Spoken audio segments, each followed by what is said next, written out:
Hello friends, എല്ലാവർക്കും പുതിയ വീഡിയോയിലേക്ക് സ്വാഗതം. ഇന്ന് നമ്മൾ കാണാൻ പോകുന്നത് ഗൂഗിൾ 9 ഡോട്ട്സിലെ ഒരു ആപ്ലിക്കേഷനായ ഗൂഗിൾ ജാംബോർഡിനെ കുറിച്ചാണ്. ഗൂഗിൾ ജാംബോർഡിൻ്റെ ഹാർഡ്വെയറും അതുപോലെ തന്നെ സോഫ്റ്റ്വെയറും അവൈലബിൾ ആണ്. ഗൂഗിൾ ജാംബോർഡിൻ്റെ ഹാർഡ്വെയർ എന്ന് പറയുന്നത് ഫിസിക്കൽ ബോർഡാണ്. അതുപോലെ തന്നെ ഗൂഗിൾ ജാംബോർഡിൻ്റെ സോഫ്റ്റ്വെയറും അവൈലബിൾ ആണ്. ഹാർഡ്വെയർ എന്ന് പറയുമ്പോൾ അത് നമുക്ക് സാധാരണ ഒരു ബോർഡ് പോലെ തന്നെയാണ്. റൈറ്റിങ്ങിനും എല്ലാത്തിനും വേണ്ടി ഉപയോഗിക്കാവുന്ന ഒരു ബോർഡാണ്. ഇനി ഗൂഗിൾ ജാംബോർഡിൻ്റെ സോഫ്റ്റ്വെയർ ആപ്ലിക്കേഷൻ എന്താണെന്ന് ചോദിച്ചു കഴിഞ്ഞാൽ അതാണ് നമ്മൾ ഇന്നിവിടെ കാണാൻ പോകുന്നത്. എങ്ങനെയാണ് ഗൂഗിൾ ജാംബോർഡിൻ്റെ സോഫ്റ്റ്വെയർ ആപ്ലിക്കേഷൻ വർക്ക് ചെയ്യുന്നത്, അതെങ്ങനെയാണ് ഇഫക്റ്റീവായിട്ട് യൂട്ടിലൈസ് ചെയ്യാൻ പറ്റുക എന്നുള്ള കാര്യങ്ങളാണ് നമ്മൾ ഇന്നിവിടെ ഡിസ്കസ് ചെയ്യാൻ പോകുന്നത്. അപ്പോൾ നമുക്ക് വീഡിയോയിലേക്ക് കടക്കാം. ആദ്യം തന്നെ ഗൂഗിൾ ക്രോമിൽ jamboard.google.com എന്ന് ടൈപ്പ് ചെയ്യുക. ഓപ്പണായി വരുന്ന സ്ക്രീനിൽ നിങ്ങളുടെ ഇമെയിൽ അഡ്രസ്സും പാസ്വേഡ് ടൈപ്പ് ചെയ്ത് ലോഗിൻ ചെയ്യാവുന്നതാണ്.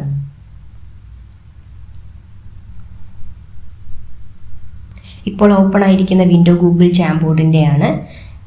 ലെഫ്റ്റ് സൈഡിൽ നിങ്ങൾക്ക് ഗൂഗിൾ ജാംബോർഡിൻ്റെ എന്ന് എഴുതിയിരിക്കുന്നത് കാണാം. റൈറ്റ് സൈഡിൽ 9 ഡോട്ട്സും പ്രൊഫൈൽ ഐക്കണും കാണുന്നതാണ്. ഇപ്പോൾ നിങ്ങൾ കാണുന്നത് ഓൺഡ് ബൈ എനിവൺ എന്നുള്ളൊരു ഓപ്ഷൻ നിങ്ങൾ എഴുതിയിരിക്കുന്നത് കാണാം. ഓൺഡ് ബൈ എനിവൺ എന്ന് പറഞ്ഞു കഴിഞ്ഞാൽ ഈ ബോർഡ് എല്ലാവർക്കും ഉപയോഗിക്കാം. ആരൊക്കെയാണോ ഈ ക്ലാസ്സിൽ പാർട്ടിസിപ്പേറ്റ് ചെയ്യുന്നത് അല്ലെങ്കിൽ ഈ മീറ്റിങ്ങിൽ പാർട്ടിസിപ്പേറ്റ് ചെയ്യുന്നത് അവർക്ക് എല്ലാവർക്കും ഉപയോഗിക്കാൻ വേണ്ടിയിട്ടാണ് ഓൺഡ് ബൈ എനിവൺ എന്ന് എഴുതിയിരിക്കുന്നത്. ഈ ഓപ്ഷൻ നമുക്ക് ചേഞ്ച് ചെയ്യാവുന്നതാണ്. ഇനി നിങ്ങൾക്ക് റൈറ്റ് സൈഡ് താഴെയായിട്ട് ഒരു പ്ലസ് ഐക്കൺ കാണാം. ഈ പ്ലസ് ഐക്കണിൽ ക്ലിക്ക് ചെയ്തുകൊണ്ടാണ് നമ്മൾ ക്ലാസ്സുകളെല്ലാം സ്റ്റാർട്ട് ചെയ്യുന്നത്. ഇനി ഈ ഓൺഡ് ബൈ എനിവൺ എന്നുള്ളത് നമുക്ക് ചേഞ്ച് ചെയ്യാമെന്ന് പറഞ്ഞു. അതിൽ owned by me, not owned by me എന്നിങ്ങനെ ഓപ്ഷൻസ് അവൈലബിൾ ആണ്. ഓൺഡ് ബൈ മീ എന്നാക്കി കഴിഞ്ഞ് കഴിഞ്ഞാൽ നമുക്ക് മാത്രമേ ബോർഡിൽ ടൈപ്പ് ചെയ്യാനും ആക്ടിവിറ്റീസ് എന്തെങ്കിലും ഉണ്ടെങ്കിൽ അതൊക്കെ എഴുതുവാനും സാധിക്കുകയുള്ളൂ. ഓൺഡ് ബൈ എനിവൺ എന്നാക്കി കഴിഞ്ഞാൽ മീറ്റിങ്ങിൽ അല്ലെങ്കിൽ ക്ലാസ്സിൽ ആരെല്ലാം പാർട്ടിസിപ്പേറ്റ് ചെയ്യുന്നോ എല്ലാവർക്കും ഇത് ഉപയോഗിക്കാവുന്നതാണ്. ഇനി നമുക്ക് ഈ പ്ലസ് ഐക്കണിൽ ക്ലിക്ക് ചെയ്തുകൊണ്ട് ഗൂഗിൾ ജാംബോർഡിലേക്ക് കടക്കാവുന്നതാണ്. പ്ലസ് ഐക്കണിൽ ക്ലിക്ക് ചെയ്യുമ്പോൾ ഒരു പുതിയ ബോർഡ് ഓപ്പൺ ആയി വരും. ഇപ്പോൾ നിങ്ങൾ കാണുന്ന സ്ക്രീനിൽ കാണുന്നതാണ് ജാംബോർഡ് എന്ന് പറയുന്നത്. നമ്മുടെ ക്ലാസ് റൂം സിറ്റുവേഷനിൽ നമ്മൾ കാണുന്ന ബോർഡ് പോലെ തന്നെ ഒരു ബോർഡ് അവിടെ നിങ്ങൾക്ക് കാണാവുന്നതാണ്. ഇതിൽ നമുക്ക് പല പല ഓപ്ഷൻസ് ലെഫ്റ്റ് സൈഡിൽ നിങ്ങൾക്ക് കാണാം. പല പല ഐക്കൺസ് ലെഫ്റ്റ് സൈഡിൽ നിങ്ങൾക്ക് കാണാവുന്നതാണ്. ഇതുപയോഗിച്ചാണ് നമ്മൾ ഈ ബോർഡ് ഇഫക്റ്റീവായി യൂട്ടിലൈസ് ചെയ്യുന്നത്. ഈ ഗൂഗിൾ ജാംബോർഡ് എന്ന് പറയുന്ന സോഫ്റ്റ്വെയർ ആപ്ലിക്കേഷൻ ഗൂഗിൾ മീറ്റുമായി ലിങ്ക് ചെയ്തുകൊണ്ട് ഉപയോഗിക്കുകയാണെങ്കിൽ വളരെ ഇഫക്റ്റീവായിട്ട് ക്ലാസ്സുകൾ എടുക്കുവാൻ എസ്പെഷ്യലി ടീച്ചേഴ്സിനെയൊക്കെ സഹായിക്കുന്നതാണ്. ലെഫ്റ്റ് സൈഡിൽ നിങ്ങൾ കാണുന്ന ഐക്കൺസ് എല്ലാം നമ്മൾ ക്ലാസ്സിന് വേണ്ടി ഉപയോഗിക്കുന്നതാണ്. ഗൂഗിൾ ജാം എന്ന് എഴുതി കാണാം. ഇപ്പോൾ കാണുന്നതാണ് ബോർഡുകളുടെ സ്ക്രീനിൻ്റെ ഏതെല്ലാം സ്ക്രീനുകളാണ് എന്ന് കാണിക്കുന്നത്. 3 ഡോട്ട്സിൽ ക്ലിക്ക് ചെയ്ത് കഴിഞ്ഞാൽ ഒരുപാട് ഓപ്ഷൻസ് ഓപ്പൺ ആയി വരുന്നത് കാണാം. ഷെയർ ഓപ്ഷൻ അവൈലബിൾ ആണ്. ഈ ഷെയർ ഓപ്ഷൻ വഴിയാണ് നമ്മൾ ഈ ബോർഡ് എല്ലാവർക്കുമായി ഷെയർ ചെയ്ത് കൊടുക്കുന്നത്. Undo, redo, zoom icon, background, clear frame എല്ലാം കാണാവുന്നതാണ്. സൂം തന്നെ ക്ലിക്ക് ചെയ്യുമ്പോൾ നിങ്ങൾക്ക് കാണാം അത് എത്രത്തോളം മാഗ്നിഫൈ ചെയ്യണോ അത്രത്തോളം മാഗ്നിഫൈ ചെയ്യാനുള്ള ഓപ്ഷൻസ് അവൈലബിൾ ആണ്. ബാക്ക്ഗ്രൗണ്ട് ക്ലിക്ക് ചെയ്യുമ്പോൾ നിങ്ങൾക്ക് കാണാം ബാക്ക്ഗ്രൗണ്ട് പല രീതിയിൽ നമുക്ക് ചേഞ്ച് ചെയ്യാൻ പറ്റും. ഇപ്പോൾ നിങ്ങൾ സ്ക്രീനിൽ കാണുന്നത് ഒരു വൈറ്റ് ബോർഡാണ്. ഇനി അത് നമുക്ക് പല രീതിയിൽ ചേഞ്ച് ചെയ്യാനുള്ള ഓപ്ഷൻസ് ഉണ്ട്. ഫോർ എക്സാമ്പിൾ നമുക്ക് ഗ്രാഫ്സ് പോലെ പ്രിപ്പയർ ചെയ്യണമെങ്കിലാക്കാം, ലൈൻസ് വരുത്തി ചെയ്യാം, ബ്ലൂ ബോർഡ് ആക്കാം, ബ്ലാക്ക് ബോർഡ് ആക്കാം. ഇങ്ങനെ പല ഓപ്ഷൻസും അവൈലബിൾ ആണ്. ബാക്ക്ഗ്രൗണ്ട് ചേഞ്ച് ചെയ്യുന്നതിലൂടെ ക്ലാസ് ഒന്നുകൂടി ഇഫക്റ്റീവ് ആക്കാൻ വേണ്ടിയിട്ട് അത് ഹെൽപ്ഫുള്ളാണ്. ക്ലിയർ ഫ്രെയിം എന്നുള്ളൊരു ഓപ്ഷൻ നിങ്ങൾക്ക് കാണാം. നമ്മൾ ബോർഡിൽ എന്തെല്ലാം ടൈപ്പ് ചെയ്തിട്ടുണ്ടോ, എന്തെല്ലാം എഴുതിയിട്ടുണ്ടോ, എന്തെല്ലാം വരച്ചിട്ടുണ്ടോ അതെല്ലാം അറ്റ് എ ടൈം കംപ്ലീറ്റ് ആയിട്ട് റിമൂവ് ചെയ്യാൻ വേണ്ടിയിട്ട് ഉപയോഗിക്കുന്ന ടൂളാണ് ഈ ക്ലിയർ ഫ്രെയിം എന്നുള്ളത്. അതല്ല ഒരു പെർട്ടിക്കുലർ ഏരിയ മാത്രം നമുക്ക് ഇറേസ് ചെയ്താൽ മതിയെങ്കിൽ നമ്മൾ ജസ്റ്റ് ഡസ്റ്റർ ഉപയോഗിച്ച് ബോർഡ് ക്ലീൻ ചെയ്യുന്നത് പോലെ ഇറേസർ അവൈലബിൾ ആണ്. അത് നമുക്ക് കാണാവുന്നതാണ്. ഇപ്പോൾ നിങ്ങൾ കാണുന്നതാണ് ഈ ജാംബോർഡിന് വേണ്ടി നമ്മൾ ഉപയോഗിക്കുന്ന ടൂൾസ്. ഓരോന്നും എന്താണെന്നുള്ളത് നമുക്ക് ഡീറ്റെയിൽ ആയിട്ട് പരിചയപ്പെടാം. ആദ്യത്തേതാണ് പെൻ. പെൻ എന്ന് പറഞ്ഞു കഴിഞ്ഞാൽ നമ്മൾ ബോർഡിൽ എഴുതാൻ വേണ്ടി ഉപയോഗിക്കുന്നതാണ്. പല ടൈപ്പ് പെൻ അവൈലബിൾ ആണ്. ബ്രഷസ് ആയിട്ടും ലൈനായിട്ട് എഴുതാൻ വേണ്ടിയിട്ടും ഒക്കെ പല ടൈപ്പ് പെൻസ് അവൈലബിൾ ആണ്. അതുപോലെ തന്നെ പല കളേഴ്സിൽ നമുക്ക് എഴുതാൻ പറ്റും. നമ്മൾ ബാക്ക്ഗ്രൗണ്ട് എങ്ങനെയാണോ അതിനനുസരിച്ച് കളേഴ്സ് ചേഞ്ച് ചെയ്ത് ഹൈലൈറ്റ് ചെയ്ത് എഴുതാൻ വേണ്ടിയിട്ടാണ് ഡിഫറെൻറ്റ് കളേഴ്സ് തന്നിരിക്കുന്നത്. നമുക്കൊന്ന് എഴുതി നോക്കാം. ഒരു പെന്ന് സെലക്ട് ചെയ്യുന്നു, നമ്മൾ ജസ്റ്റ് ഒന്ന് എഴുതി നോക്കുകയാണ്. ഞാൻ പെന്ന് ഉപയോഗിച്ച് എഴുതാൻ അത്ര എക്സ്പേർട്ട് ആയിട്ടുള്ള ആളല്ല, അതുകൊണ്ടാണ് ഈ റൈറ്റിങ്സ് ഇങ്ങനെ വരുന്നത്. ഇത്തരം ബുദ്ധിമുട്ടുകൾ അനുഭവിക്കുന്നവർക്ക് നല്ല ഇഫക്റ്റീവായിട്ട് എഴുതാൻ വേണ്ടിയിട്ട് മറ്റ് ടൂൾസ് അവൈലബിൾ ആണ്. ടെക്സ്റ്റ് ഓപ്ഷൻ ഒക്കെ ഉണ്ട്. ഇത് ജസ്റ്റ് എന്താണെന്ന് കാണിക്കാൻ വേണ്ടി പറഞ്ഞു എന്നേ ഉള്ളൂ. നന്നായിട്ട് എഴുതാൻ കഴിയുന്നവർക്ക് ഇത് നല്ല എഫക്റ്റീവായിട്ട് ഉപയോഗിക്കാം. ഇപ്പം നിങ്ങൾക്ക് കാണാം, ബ്രഷ് ചേഞ്ച് ചെയ്ത് കഴിഞ്ഞപ്പോൾ അതിൻ്റെ വിഡ്ത്ത് എല്ലാം ചേഞ്ച് ആവുന്നത്. നെക്സ്റ്റ് ഓപ്ഷൻ ഇറേസർ ആണ്. ഇറേസർ ഉപയോഗിച്ച് നമുക്കിതെല്ലാം മായ്ച്ചു കളയാവുന്നതാണ്. പോയിന്റർ അവൈലബിൾ ആണ്. ഇനി നമുക്ക് ബാക്ക്ഗ്രൗണ്ട് വൈറ്റിൽ നിന്നൊന്ന് ബ്ലാക്കിലേക്ക് ചേഞ്ച് ചെയ്യാം. ഇനി ബ്ലാക്കിലേക്ക് ചേഞ്ച് ചെയ്ത് കഴിഞ്ഞിട്ട് ഒന്നുകൂടി ഒന്ന് എഴുതി നോക്കാം. പെൻ ഉപയോഗിച്ച് ബ്ലാക്ക് ബോർഡിൽ എഴുതി കഴിഞ്ഞാൽ ഇങ്ങനെ ഇരിക്കും. ഇനി ക്ലിയർ ഫ്രെയിം എന്നുള്ള ഓപ്ഷൻ ഉണ്ടെന്ന് മുന്നേ പറഞ്ഞിരുന്നു. ക്ലിയർ ഫ്രെയിം ക്ലിക്ക് ചെയ്യുമ്പോൾ നിങ്ങൾ എത്രത്തോളം എഴുതിയിട്ടുണ്ടോ അതെല്ലാം ഒറ്റയടിക്ക് തന്നെ റിമൂവ് ആവുന്നതാണ്. നെക്സ്റ്റ് വൺ ആണ് സ്റ്റിക്കി നോട്ട്സ്. സ്റ്റിക്കി നോട്ട്സ് എന്ന് പറഞ്ഞു കഴിഞ്ഞാൽ നമ്മൾ മുന്നേ കണ്ടത് എഴുതുന്നതായിരുന്നു പെൻ ഉപയോഗിച്ച്. സ്റ്റിക്കി നോട്ട്സിൽ ഇത് മുന്നേ പറഞ്ഞതുപോലെ ബാക്ക്ഗ്രൗണ്ട് ചേഞ്ച് ചെയ്യാൻ പല കളേഴ്സ് അവൈലബിൾ ആണ്. നമുക്ക് ആ ഓപ്ഷൻ ഉപയോഗിച്ച് കളേഴ്സ് ചേഞ്ച് ചെയ്യാം. ഇനി അവിടെ എന്തെങ്കിലും ടൈപ്പ് ചെയ്യണമെന്നുണ്ടെങ്കിൽ ടൈപ്പ് ചെയ്യാം. ടൈപ്പ് ചെയ്തതിന് ശേഷം സേവ് കൊടുത്തു കഴിഞ്ഞാൽ അതൊരു സ്റ്റിക്കി നോട്ടായി നമ്മുടെ ബോർഡിൽ വരുന്നതാണ്. എഴുതാൻ ബുദ്ധിമുട്ടുള്ള ആൾക്കാർക്ക് ഈ സ്റ്റിക്കി നോട്ട് ഉപയോഗിക്കാവുന്നതാണ്. ഈ സ്റ്റിക്കി നോട്ടിൻ്റെ ഇമ്പോർട്ടൻസ് എന്താണെന്ന് വെച്ച് കഴിഞ്ഞാൽ ഈ 4 കോർണേഴ്സ് ഇതിന് ഇമ്പോർട്ടൻ്റ് ആയിട്ടുള്ളതാണ്. ഈ 4 കോർണേഴ്സിൽ ഡ്രാഗ് ചെയ്തുകൊണ്ട് നമുക്ക് ഈ സ്റ്റിക്കി നോട്ടിൻ്റെ വലിപ്പം കൂട്ടാവുന്നതും കുറയ്ക്കാവുന്നതുമാണ്. അതേപോലെ തന്നെ ഇത് റൊട്ടേറ്റ് ചെയ്യാനും ഹെൽപ്ഫുൾ ആണ്. സ്റ്റിക്കി നോട്ടിൻ്റെ റൈറ്റ് സൈഡ് ടോപ്പിൽ 3 ഡോട്ട്സ് കാണാം. അതിൽ നമുക്ക് എഡിറ്റ് ചെയ്യാനും ഡിലീറ്റ് ചെയ്യാനും ഓപ്ഷൻസ് അവൈലബിൾ ആണ്. എഡിറ്റ് ചെയ്യാം, ഡിലീറ്റ് ചെയ്യാം. അതുപോലെ തന്നെ നമുക്കിത് ഡ്യൂപ്ലിക്കേറ്റ് ചെയ്യാവുന്നതാണ്. ഡ്യൂപ്ലിക്കേറ്റ് ക്ലിക്ക് ചെയ്ത് കഴിഞ്ഞാൽ സെയിം ഒരു കോപ്പി കൂടി നമുക്ക് കിട്ടുന്നതാണ്.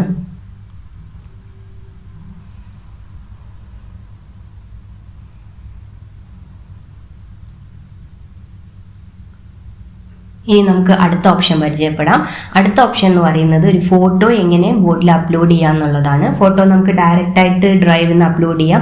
അതല്ല നമ്മുടെ കയ്യിലില്ല എങ്കിൽ നമുക്ക് ഗൂഗിൾ ഇമേജ് സെർച്ച് ക്ലിക്ക് ചെയ്ത് കഴിഞ്ഞാൽ ഒരുപാട് ഓപ്ഷൻസ് വരും. അതിൽ നമുക്ക് ഇഷ്ടമുള്ള ഒരു പിക്ചർ സെലക്ട് ചെയ്യുക. എന്താണോ വേണ്ടത് അത് ടൈപ്പ് ചെയ്ത് കൊടുക്കുക, പിക്ചർ സെലക്ട് ചെയ്യുക. ആ സെലക്ട് ചെയ്ത് കഴിഞ്ഞ് കഴിഞ്ഞാൽ നമ്മുടെ ബോർഡിലേക്ക് ആ പിക്ചർ വരുന്നതാണ്. ഇത് സ്റ്റിക്കി നോട്ട് പറഞ്ഞതുപോലെ തന്നെ നമുക്ക് ഡ്രാഗ് ചെയ്തുകൊണ്ട് വലിപ്പം കൂട്ടുവാനും കുറയ്ക്കുവാനും റൊട്ടേറ്റ് ചെയ്യാനും സാധിക്കും. ഇനി ഇതിൻ്റെ ഒരു പ്രത്യേകത, നമ്മൾ പിക്ചർ ആഡ് ചെയ്ത് കഴിഞ്ഞാൽ അതിന് റൈറ്റ് സൈഡ് ക്ലിക്ക് ചെയ്ത് കഴിഞ്ഞാൽ ഓർഡർ എന്നൊരു ഓപ്ഷൻ ഉണ്ട്. Send it to forward as well as send it to back എന്നുള്ള ഓപ്ഷൻ ഉണ്ട്. Send it to backward click ചെയ്ത് കഴിഞ്ഞാൽ നമുക്ക് ഈ പിക്ചർ ബാക്കിലേക്കും, സെൻഡ് ഇറ്റ് ടു ഫോർവേഡ് എന്നടിച്ചു കഴിഞ്ഞാൽ ഈ പിക്ചർ മുൻപിലേക്കും വരുന്നതാണ്. ഇപ്പോൾ നിങ്ങൾക്ക് കാണാം, സ്റ്റിക്കി നോട്ടിൻ്റെ മുൻപിലും പിറകിലുമായിട്ട് നമുക്ക് ഈ ഫോട്ടോ ക്രിയേറ്റ് ചെയ്യാൻ പറ്റുന്നുണ്ട്.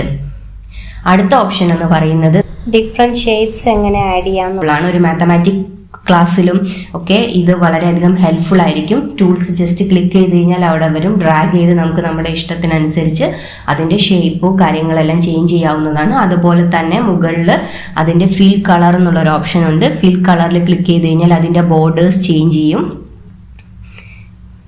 പുതിയ പിക്ചർ നമുക്ക് ആഡ് ചെയ്യാം. എത്ര പിക്ചേഴ്സ് വേണമെങ്കിലും ഇതിൽ ആഡ് ചെയ്യാൻ വേണ്ടി പറ്റും.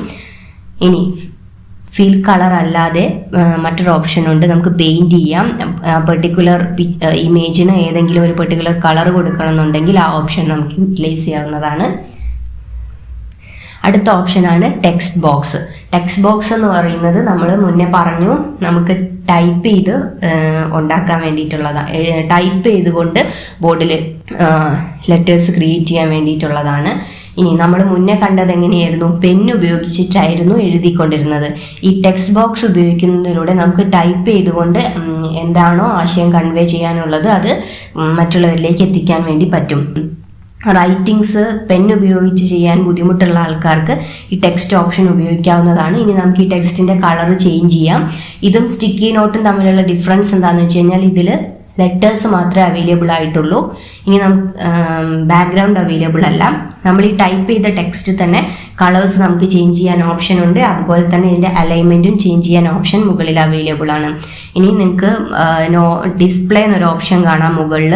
അത് ക്ലിക്ക് ചെയ്ത് കഴിഞ്ഞാൽ അത് നമുക്ക് ടൈറ്റിലായിട്ട് ഡിസ്പ്ലേ ചെയ്യണമെങ്കിൽ ടൈറ്റിലായിട്ടാക്കാം.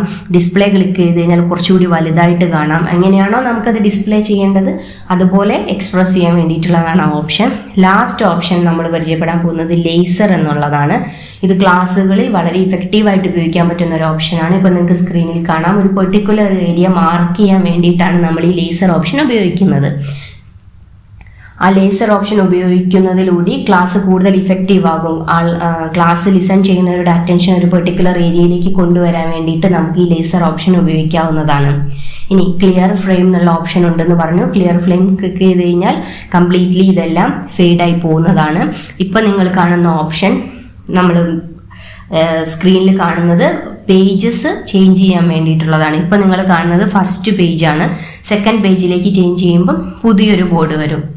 നിങ്ങൾക്ക് എത്ര ബോർഡ് വേണമെങ്കിലും ഇതിലെടുക്കാവുന്നതാണ്. അത് സെലക്ട് ചെയ്ത് കഴിഞ്ഞാൽ മുന്നത്തെ ബോർഡും സെക്കൻഡ് ബോർഡും ഒരുമിച്ച് കാണാവുന്നതാണ്. ഇതുപോലെ എത്ര ബോർഡ് വേണമെങ്കിലും നമുക്ക് ക്രിയേറ്റ് ചെയ്യാം. അത് എല്ലാം സെയിം ആണ്. മുന്നേ പറഞ്ഞതുപോലെ തന്നെ ബാക്ക്ഗ്രൗണ്ട് ചേഞ്ച് ചെയ്യാം.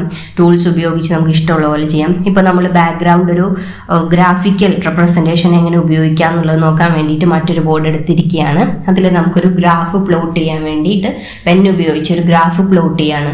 അപ്പം നമുക്ക് ഇഷ്ടമുള്ള ട്രെൻഡ് കാണിക്കാൻ വേണ്ടിയിട്ട് ഒരു പെർട്ടിക്കുലർ ട്രെൻഡ് കാണിക്കാൻ ഒരു ഗ്രാഫിനെ റെപ്രസെൻറ്റ് ചെയ്യാൻ വേണ്ടിയിട്ട് ഈ ഒരു ബാക്ക്ഗ്രൗണ്ട് ഹെൽപ്ഫുൾ ആയിരിക്കും. ക്ലിയർ ഫ്രെയിം കൊടുത്തു കഴിഞ്ഞാൽ അതെല്ലാം ഫീഡായി പോകും. ഇനി ഷെയർ എന്നുള്ള ഓപ്ഷനെ കുറിച്ചാണ് പറയാൻ പോകുന്നത്.